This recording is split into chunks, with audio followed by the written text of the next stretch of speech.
চট্টগ্রাম বন্দরে নতুন ব্যাচ, নদী কাদার জমদূত VT5 আলেকজান্ডার যা পারেননি করবে এই ট্যাঙ্কার।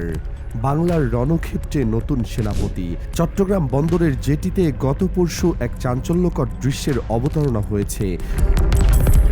বিশাল জাহাজের পেট থেকে একের পর এক নামানো হচ্ছে ইস্পাতের তৈরি দানব।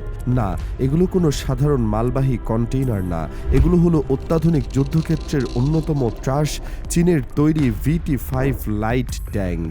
বাংলাদেশ সেনাবাহিনীর জন্য আসা এই নতুন ব্যাচের ডেলিভারি নিয়ে এখন গোটা দক্ষিণ এশিয়ায় তোলপাড় শুরু হয়েছে। 2024 সালের শেষ দিকে ডক্টর ইউনূসের চীন সফরের সময় যে ঐতিহাসিক প্রতিরক্ষা চুক্তি স্বাক্ষরিত হয়েছিল, তার ফলশ্রুতিতেই মাত্র 1.5 বছরের মাথায় এই অত্যাধুনিক ট্যাঙ্কের চালান বাংলাদেশে পৌঁছালো। যদিও নিরাপত্তার খাতিরে সঠিক সংখ্যাটি গোপন রাখা হয়েছে, তবে বিশেষজ্ঞরা বলছেন এর মাধ্যমে বাংলাদেশ সেনাবাহিনীর সমরশক্তি এক নতুন উচ্চতায় পৌঁছে গেল। আজকের এই বিশেষ প্রতিবেদনে আমরা বিশ্লেষণ করব কেন এই ট্যাঙ্কটি বাংলাদেশের জন্য গেম চেঞ্জার এবং কেন বিশ্বের শক্তিশালী দেশগুলো এই ছোট কিন্তু বিধ্বংসী ট্যাঙ্কটিকে স্তম্ভিত করে চলে। ইতিহাসের পাতা উল্টালে দেখা যায় মহাবীর আলেকজান্ডার যখন বিশ্বজয়ের নেশায় মত্ত ছিলেন, তখন এই জনপদের উত্তাল নদী আর কর্দমাক্ত মাটি দেখে তিনি পিছু হটতে বাধ্য হয়েছিলেন। সামরিক ভাষায় বলা হয় বাংলাদেশের ভৌগোলিক অবস্থান যে কোনো ভারী ট্যাঙ্কের জন্য এক মরণ ক্ষেত্র। এখানকার পলিমাটি, অসংখ্য নদী নালা আর বর্ষাকালের কাদা ভারী ওজনের ট্যাঙ্কগুলোকে অচল করে দেয়। মধ্যপ্রাচ্যের মরুভূমিতে যে আব্রাহামস বা T-90 ট্যাঙ্ক দাপিয়ে বেড়ায়, বাংলাদেশের নরম মাটিতে সেগুলো হয় কাদায় দেবে যায়, না হয় সেতু পার হওয়ার সময় বিপত্তিতে পড়ে। অনেকেই মনে করেন কেবল দামি অস্ত্র কিনলেই যুদ্ধে জেতা যায়, কিন্তু বাস্তবতা হলো অস্ত্রের গুণমানের চেয়ে বড় বিষয় হলো সেটি আপনার দেশের আবহাওয়ার সাথে খাপ খায় কিনা। ভিয়েতনাম যুদ্ধে আমেরিকার অত্যাধুনিক M16 রাইফেল জ্যাম হয়ে গিয়েছিল কেবল সেখানকার আর্দ্র আবহাওয়ার কারণেই। তাই বাংলাদেশের জন্য প্রয়োজন ছিল এমন কিছু যা হালকা কিন্তু শক্তিশালী, যা কাদার উপর দিয়ে বাতাসের গতিতে ছুটতে পারবে। আর ঠিক এই জায়গাতেই বাজিমাত করেছে VT5।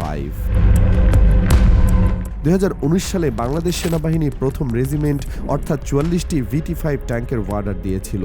তার পারফরমেন্স এতটাই সন্তোষজনক ছিল যে সেনাবাহিনী আরও 44টি ট্যাঙ্কের চাহিদা দেখায়। এখন বাংলাদেশের হাতে এই হালকা ট্যাঙ্কের সংখ্যা দাঁড়াবে 88টি বা 2 রেজিমেন্ট। কেন এই ট্যাঙ্কটি বাংলাদেশের জন্য সেরা? এর উত্তর লুকিয়ে আছে এর ওজনে। একটি সাধারণ মেইন ব্যাটল ট্যাঙ্কের ওজন যেখানে 60 থেকে 70 টন হয়, সেখানে VT5-এর ওজন মাত্র 33 থেকে 36 টন। এই হালকা ওজনের কারণে এটি বাংলাদেশের যে কোনো সাধারণ সেতু দিয়ে পার হতে পারে এবং নরম কাদা মাটিতে আটকে যাওয়ার ভয় থাকে না। শুধু সমতল ভূমি নয়, কক্সবাজারের পাহাড়, সিলেটের টিলা কিংবা পঞ্চগড়ের উঁচু নিচু জমিতে এটি অবিশ্বাস্য গতিতে চলতে সক্ষম। এটি যেমন হালকা, তেমনি এর ইঞ্জিনের পাওয়ার চমৎকার। সরু গ্রামীণ রাস্তা দিয়ে এটি খুব সহজেই মুভমেন্ট করতে পারে, যা শত্রুপক্ষকে চমকে দেওয়ার জন্য যথেষ্ট। অনেকে মনে করতে পারেন আকারে ছোট বলে হয়তো এর মারণ ক্ষমতা কম, কিন্তু এই ধারণা সম্পূর্ণ ভুল। সূত্রে জানা গেছে বাংলাদেশে আসা নতুন ব্যাচের VT5 ট্যাঙ্কগুলোতে রয়েছে কমান্ডারের ইন্টিগ্রেটেড পেরিফেরিয়াল সাইড গ্লাস, যা দক্ষিণ এশিয়ায় এই প্রথম কোনো ট্যাঙ্কে যুক্ত করা হয়েছে। এতে রয়েছে অত্যাধুনিক থার্মাল ইমেজিং প্রযুক্তি, যা দিয়ে ঘুটঘুটে অন্ধকারেও শত্রুর অবস্থান নিখুঁতভাবে শনাক্ত করা যায়। এর লেজার রেঞ্জ ফাইন্ডার এবং ডিজিটাল ফায়ার কন্ট্রোল সিস্টেম এটিকে দিনের বেলা বা রাতে যে কোনো সময় 100% নির্ভুলভাবে লক্ষ্যভেদে সক্ষম করে তোলে। শুধু তাই নয়, এতে যুক্ত আছে C4ISR সিস্টেম। এটি যুদ্ধের ময়দানে রিয়েল টাইম তথ্য আদান প্রদান এবং কমান্ডিং ব্যবস্থাকে কয়েক গুণে এগিয়ে নিয়ে গেছে। এর 105 মিলিমিটারের মেইন গান যে কোনো মাঝারি মানের লক্ষ্যবস্তুকে অনায়াসে ধুলোয় মিশিয়ে দিতে পারে। অর্থাৎ প্রযুক্তির দিক থেকে এটি একটি আস্ত ডিজিটাল ওয়ার মেমোরি। এই ট্যাঙ্কগুলোর ডেলিভারি পাওয়ার পেছনে রয়েছে এক সফল কূটনৈতিক তৎপরতা। 2024 সালের শেষ দিকে ডক্টর ইউনূসের চীন সফর বাংলাদেশের জন্য প্রতিরক্ষা ইতিহাসে এক নতুন মাইলফলক। চীন সাধারণত কোনো সামরিক সরঞ্জাম ডেলিভারি দিতে দীর্ঘ সময় নিল, বাংলাদেশের ক্ষেত্রে মাত্র 1.5 বছরের মাথায় তারা এই অত্যাধুনিক ট্যাঙ্কের সরবরাহ শুরু করেছে। এটি প্রমাণ করে যে কৌশলগতভাবে বাংলাদেশ এবং চীনের সম্পর্ক কতটা ঘনিষ্ঠ হয়েছে।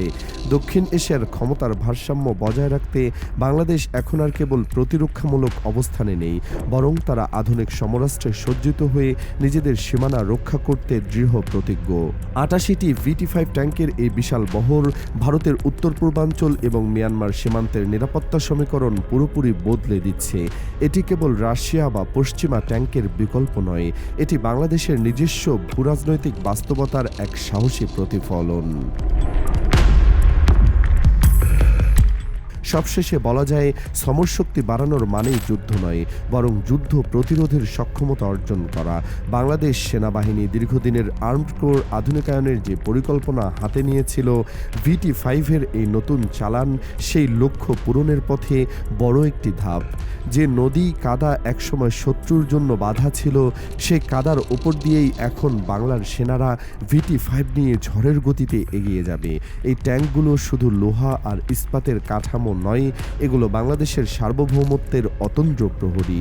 আজকের এই ডিজিটাল যুগে যেখানে তথ্যের লড়াই সবথেকে বড়, সেখানে VT-5-এর মতো অত্যাধুনিক সিস্টেম আমাদের বাহিনীকে আরও পেশাদার এবং আত্মবিশ্বাসী করে তুলবে। বাংলাদেশের ভূপ্রকৃতি আর চীনের প্রযুক্তির এই সমন্বয় আগামী দিনে যে কোনো বহিঃশত্রুর জন্য এক কঠিন চ্যালেঞ্জ হয়ে দাঁড়াবে। প্রিয় দর্শক, বাংলাদেশের এই নতুন VT-5 লাইট ট্যাঙ্ক নিয়ে আপনার ভাবনা কি? আপনি কি মনে করেন এটি আমাদের প্রতিরক্ষা ব্যবস্থাকে আরও শক্তিশালী করবে? আপনার মূল্যবান মতামত কমেন্টে জানান। আর ভিডিওটি ভালো লাগলে লাইক ও শেয়ার করুন।